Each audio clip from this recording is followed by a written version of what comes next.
Hi, I'm Scott for ediblemusic.com. One of the things that I love most about mixing music is how impactful it is to help prepare a song and bring it into its final version.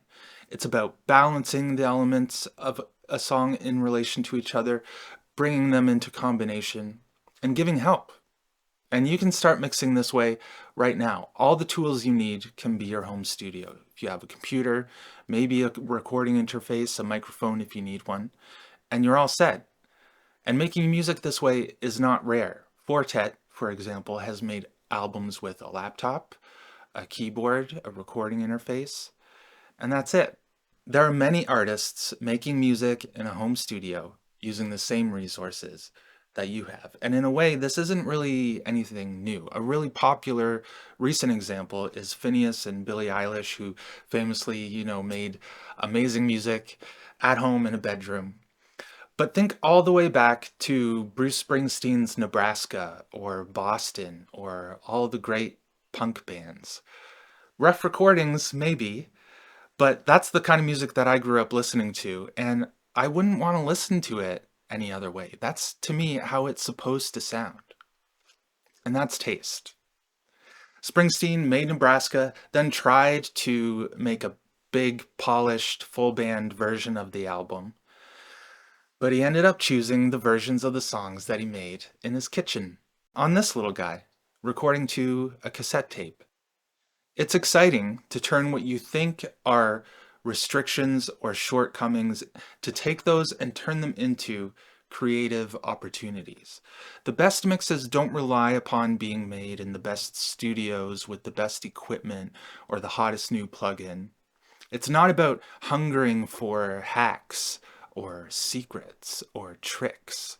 The best mixes help the song sound how it's supposed to sound. And now, recording technology is amazing that you have the opportunity to do that right now.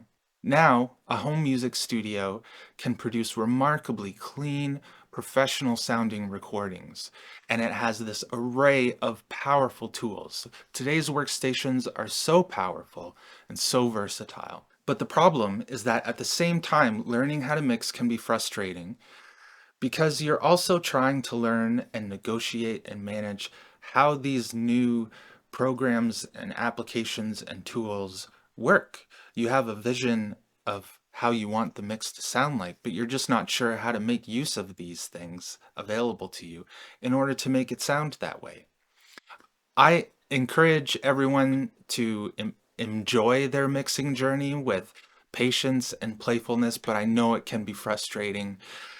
But you have to have confidence in the tools that you have available to you to know that they can get you where you want the song to go. It's just a matter of being able to negotiate those tools and make them work for you.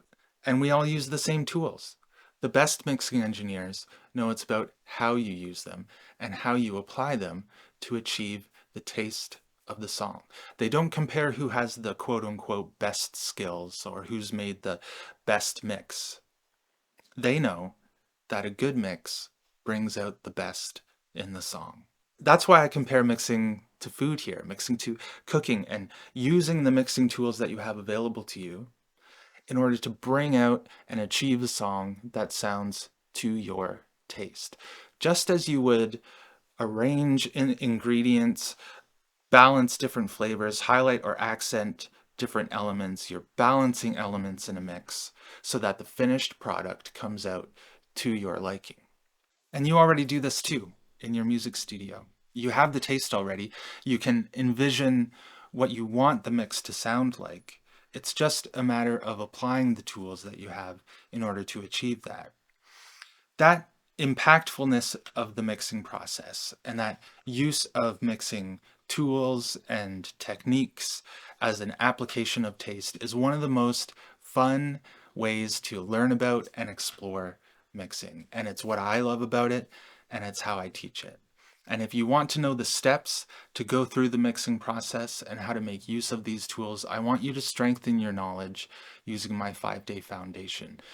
In the series, I break things down individually and in depth, But I also show you how they work together so that you can make use of EQ and compression and reverb, the things that we all use, how you can use them to your taste on the music that you are working on. Let's do it.